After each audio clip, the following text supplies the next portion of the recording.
A very good morning to all of you. I am Raghbendra Kumar Singh from the Department of English, GLA College, Daltongarh.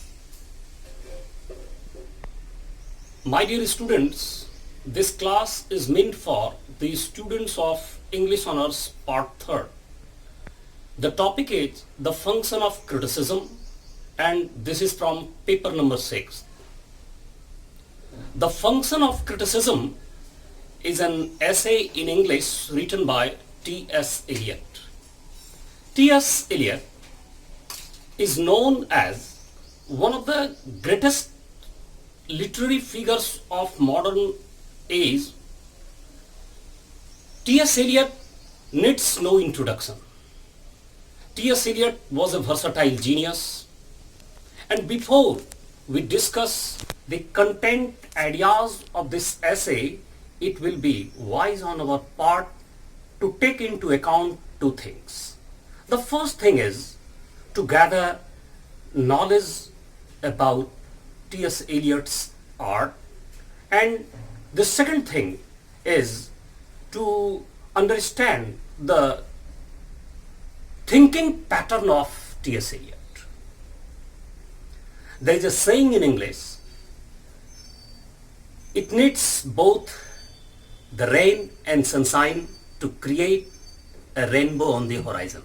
Similarly, if we want to understand this essay, we shall have to understand the essayist as well as his time and also the thinking pattern. Let us discuss something about T.S. Eliot. In 1928, T.S. Eliot declared that he was a classicist in literature, royalist in politics, and an Anglo-Catholic in religion. This sentence is enough to prove the power of Eliot's personality. Eliot's age was the age of revolt against authority. Eliot's age was the age when values and morality had started losing their importance in society due to the economic prosperity. On the other hand, T.S. Eliot had great regard for values and morality in life. He was a man who always valued pattern and organization. Discipline and order mattered much for T.S. Eliot. And now, I would like to make you know that three things played very important role in shaping the thinking pattern of T.S. Eliot. The first was the T.S. Eliot's grandfather and his mother. T.S. Eliot's grandfather and mother played significant role in the development of T.S. Eliot as a writer. When T.S. Eliot was in Harvard University, he was under the great influence of his teachers like Irving Babbitt and George Santana.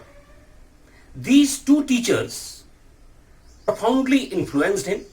Later on, T.E. Hume, the father of Imagism, also exerted tremendous influence on the mind of T.S. Eliot.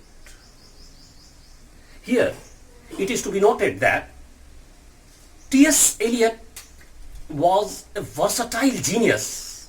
He was a great poet who wrote poems like Geronson, The Hollow Man, The Wasteland. He was a brilliant dramatist who wrote dramas like Murder in the Cathedral and The Family Reunion. In the field of essays, T.S. Eliot exhibited his talent by writing the essays like tradition and individual talent, and the function of criticism. This fact is worth remembering that in 1948, T.S. Eliot was awarded the Nobel Prize for Literature for his famous work, The Wasteland. We have come to know about T.S. Eliot, the artist, and what were the forces which were working, which laid the foundation of Eliot's thinking pattern. Now, let us discuss the title. The title of the present essay is The Function of Criticism. As it is clear from the term, the function of criticism. The function means the special duty or purpose. And as far as the word criticism is concerned, in a layman's language, criticism means to point out the loopholes or the drawbacks or the demerits of a certain thing or a certain person or anything. From the literary point of view, criticism is an act of describing good and bad things. Criticism is an act of describing the strengths and weaknesses. Criticism is an act of describing the merits and demerits of certain thing or certain person. For example, for a film or for a piece of a work of art or any book, it may be. It would be to commit dishonesty if we do not discuss the etymology of criticism. The English word criticism has been derived from the French word critique, C-R-I-T-I-Q-U-E. This French expression critique had its root in Latin words criticus, C-R-I-T-I-C-U-S, and criticus means a decider or a critic. When we go back even earlier, we come to learn that the English word criticism has been derived from the Greek word kritikos, K-R-I-T-I-K-O-S. And kritikos means to make judgment and critis means the critic. So far we have come to know about a general introduction of this lesson. We have come to know about T.S. Eliot, his works, T.S. Eliot's thinking pattern. We have come to know about the title. We have come to know as to how criticism came into existence. Now this is the time to discuss as to how the present essay came into existence. The function of criticism grew out of a controversy, and it was a controversy between T.S. Eliot and Middleton Murray. Before I say something else, first of all, I would like to make you know that T.S. Eliot was a classicist in literature and Middleton Murray was a romantic critic. In 1919, T.S. Eliot wrote an essay. The title of that essay was Tradition and Individual Talent. Middleton Murray, the romantic critic, went through it, and in reaction, or better say, in order to show his objection against the viewpoints of T.S. Eliot, Middleton Murray wrote the essay Romanticism and the Tradition. T.S. Eliot went through the objections raised by Middleton Murray, but at that time he did not say anything. T.S. Eliot did not react at all. Later, after 4 years, T.S. Eliot wrote an essay, and the title of that essay was the function of criticism. So, we can say that the function of criticism constitutes the reply of T.S. Eliot given to Middleton Murray. Now, the question arises, what has been described in the function of criticism by T.S. Eliot? Basically, it has 4 parts. This essay has 4 parts. The first part describes what had been said by T.S. Eliot in his earlier essay, Tradition and Individual Talent. The second part of this essay deals with the views of Middleton Murray regarding T.S. Eliot's view on tradition and individual talent. In the third part, T.S. Eliot, by virtue of his robust logic, simply dismisses all the objections or all the doubts and confusions of Middleton Murray. And in the concluding or the fourth part of this essay, it has been described by T.S. Eliot the different aspects of the nature and function of criticism. Here, another question arises. The question is, what has been described in the first part? And I would like to concentrate on the first part of this essay. The first part of this essay moves around certain sterling points. And those certain sterling points are, the first one is the relation between the past and present. The second point is the sense of tradition. The third point is the relation between tradition and individual talent. As the fourth point, T.S. Eliot raises as to how the sacrifice and surrender is very much necessary on the part of an artist to have meaning and significance. As the fifth point, T.S. Eliot defines criticism and says as to how criticism enables the readers to understand a particular work of art. As the sixth point, we can say that T.S. Eliot has declared the purpose or the function of criticism. So, these are the important points which have been included in the first part of the essay. Let us analyze all of them one by one. The first point is the relation between the past and the present. T.S. Eliot says that there is intimate relation between the past and the present. What he wants to say is that the past is not dead, rather it jumps into the present. As I said a few minutes ago, T.S. Eliot talks about the sense of tradition as the second point. Regarding tradition, T.S. Eliot says that tradition is nothing but the accumulation of the knowledge, wisdom, and experiences of the past.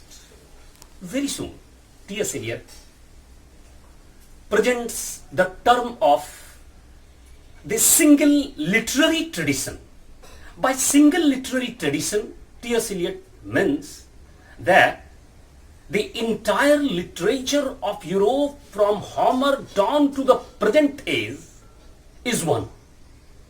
And it is in relation to this single tradition that an individual work of art or an individual talent gets its importance or significance. T.S. Eliot very intelligently says that this literary tradition works as an authority, and an individual talent must pay allegiance to it, must pay respect to this literary tradition. Here, very intelligently, he categorizes two types of artists. He says that those artists who sacrifice their self for the literary tradition, those who pay allegiance to the tradition, they are called the artists of the high order. But on the other hand, there are some of the artists, they do not forget their self and they do not submerge their individuality, and such type of artists have been categorized as second-rate artists by T.S. Eliot. Very soon, T.S. Eliot defines criticism as commentation and exposition of work of art by means of written words. T.S. Eliot says that the purpose of criticism or the function of criticism is elucidation of works of art, the correction of text, and after these two functions, that is to say, T.S. Eliot says that has been described in the function of criticism, which was published in the year 1923. Later on, when he wrote The Frontiers of Criticism, T.S. Eliot added other two works, other two functions of criticism, and he said that the function of criticism is not only the elucidation of works of art and correction of taste, rather it paves the way for the promotion for understanding and enjoyment of literature.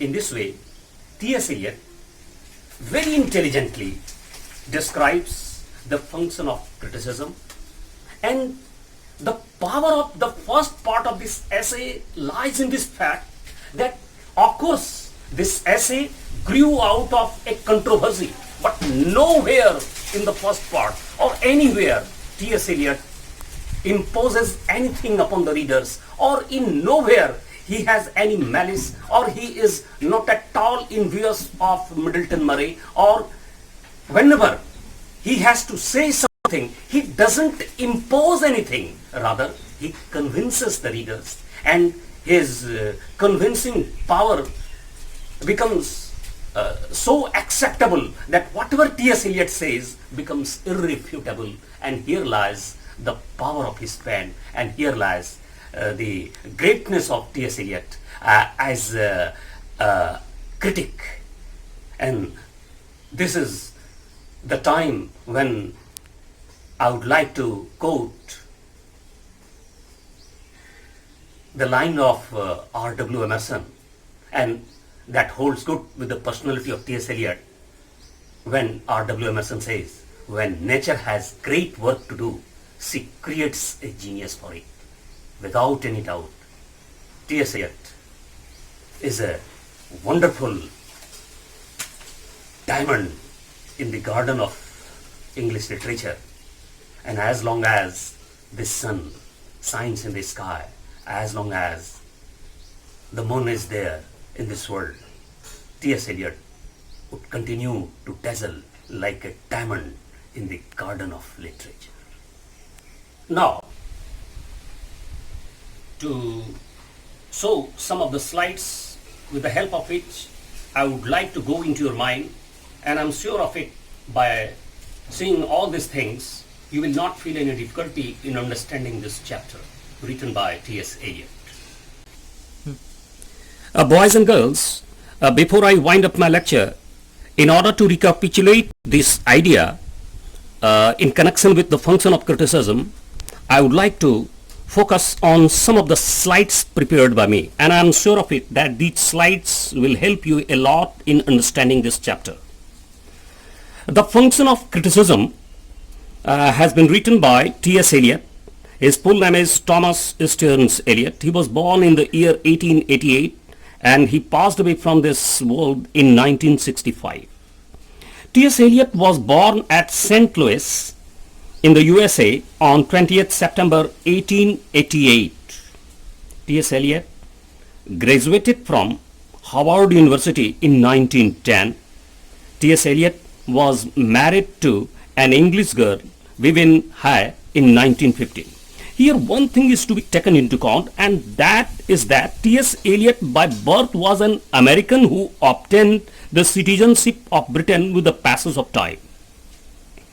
T.S. Eliot had keen interest in the classics and German, French and English literature. T.S. Eliot was awarded the Nobel Prize for Literature for his famous work The Waste Land in 1948, and this great luminous star of English literature passed away from this world on 4th January 1965 in London. This was the first slide. Let us come to the second slide, and this slide is about T.S. Eliot's work. T.S. Eliot, the poet. T.S. Eliot wrote the poems like Geronson, the love song of J. Alfred Prufrock, The Hollow Man, The Waste Land. And when we see the another dimension of T.S. Eliot as the dramatist, we come to know that he has written the dramas like Murder in the Cathedral, The Family Reunion, The Cocktail Party, The Confidential Clerk, The Elder Statesman. And here we should never forget that T.S. Eliot was a great journalist who worked as editor of the Criterion from 1922 to 1939. This literary magazine stood for the integrity of European culture. T.S. Eliot, the essayist, or T.S. Eliot, the critic, is fully exhibited when we go through some of his famous essays like Tradition and Individual Talent, The Function of Criticism. This is the essay we are studying, The Function of Criticism, The Frontiers of Criticism, Metaphysical Poets, Hamlet and Its Problems. Tradition and Individual Talent was published in the year 1919, and The Function of Criticism was published in the year 1923. The Frontiers of Criticism was published in the year 1956. And as far as the Metaphysical Poets, this essay is concerned, perhaps it was published in 1921, and Hamlet and Its Problems, in which year it was published, it is not in my mind for the time. At present it is not in my mind. When I get time, I will find it out and I will make you know. Now, this is the high time to go to slide number 3. In slide number 3, we would like to understand as to how the thinking pattern of T.S. Eliot worked, as to what were the formative influences or later influences which made the mind of T.S. Eliot. First of all, I would like to say you that traditional criticism of Matthew Arnold and Walter Pater made some influence on T.S. Eliot. T.S. Eliot's grandfather and his mother contributed a lot to his development as a writer. Two of his teachers, Irving Babbitt and George Santayana, influenced him profoundly. T.E. Hume, the father of imagism, exerted tremendous influence on the thinking pattern of T.S. Eliot. We must not forget that Marx, Freud, Jung and Bergson, by virtue of their works, T.S. Eliot was able to form certain opinion. It went a long way to weave his own idea with the help of the philosophies of all these writers or these scholars. T.S. Eliot was able to form his own opinion.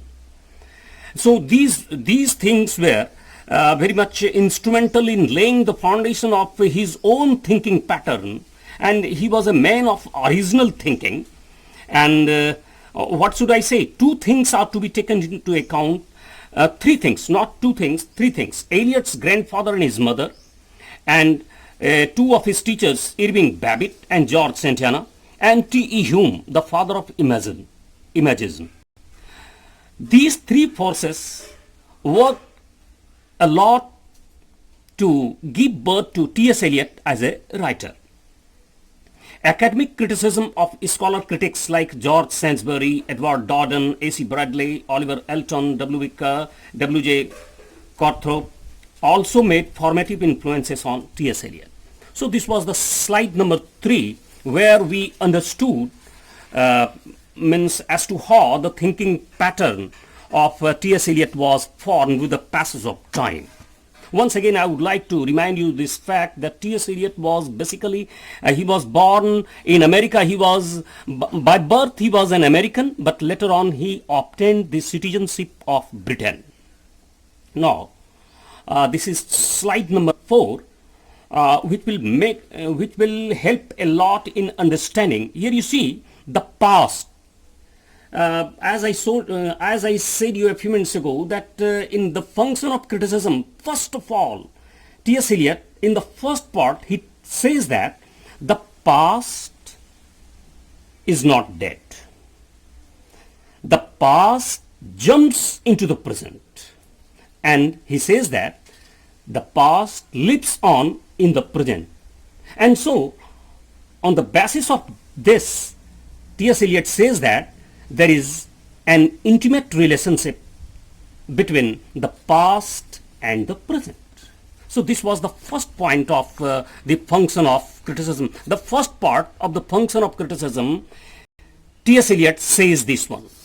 Now, what he says as the second point of the first part of this essay, T.S. Eliot says that tradition is nothing but the accumulation of knowledge, wisdom, and experiences of the past. T.S. Eliot has given a lot of importance to the sense of tradition. Regarding this, T.S. Eliot says that now we are in slide number 6, where T.S. Eliot considers the entire literature of Europe from Homer down to the present days, and he says that the individual talent gets its importance or value on the basis of this literary tradition. According to T.S. Eliot, when the individual talent forgets itself and surrenders and sacrifices itself, he gets meaning and significance. And a second-rate artist asserts his individuality. Therefore, when we can understand it mathematically, therefore, when literary tradition is given much importance, individual talent, when literary tradition gets importance, individual talent gets meaning and significance. That is to say, T.S. Eliot suggests that a wise artist or a wise individual talent always sacrifices itself on behalf of the literary tradition. That is to say, he submerges himself in the literary tradition. Whereas, when literary tradition is not given importance and individual talent becomes important, the individuality of the artist comes to the surface, and in this case, he is not called an artist of the high grade, rather he is called an artist of the second rate. Let us come to slide number 7. In slide 7, I am going to say as to how the function of criticism. A few minutes ago, I have said you that T.S. Eliot says that criticism can be defined as the commentation and exposition of written word. That is, once again, I would like to repeat this sentence of T.S. Eliot, that criticism is the commentation and exposition of works of art by means of written words. And with regard to the function of criticism, T.S. Eliot says the function of criticism is the elucidation of works of art. Elucidation of works of art means to simplify the things, to make anything clear. He says that the function of criticism is elucidation of works of art. The function of criticism is the correction of taste. The function of criticism is the promotion of understanding. And The function of criticism is the enjoyment of literature. Here, one thing is to be kept in mind. Here, these 2 points have been declared by T.S. Eliot in the function of criticism. This is the name of the essay. Later on, these points have been added by T.S. Eliot when he wrote the essay The Frontiers of Criticism, which was published in the year 1956. Now, I would like to wind up my lecture. And before I wind up my lecture, I would like to request you to focus on some of the points. What did you learn? The thing is this. These points are to be remembered. In this chapter, you have learned by birth T.S. Eliot was an American. T.S. Eliot was a versatile genius. He was a great poet, dramatist, critic, essayist, journalist, all in one at the same time. Eliot was awarded the Nobel Prize for Literature in 1948 for his famous work, The Waste Land. The function of criticism grew out of a controversy with Middleton Murray, a romantic critic. The function of criticism was published in the year 1923. According to T.S. Eliot, tradition is the accumulation of the knowledge, wisdom, and experiences of the past.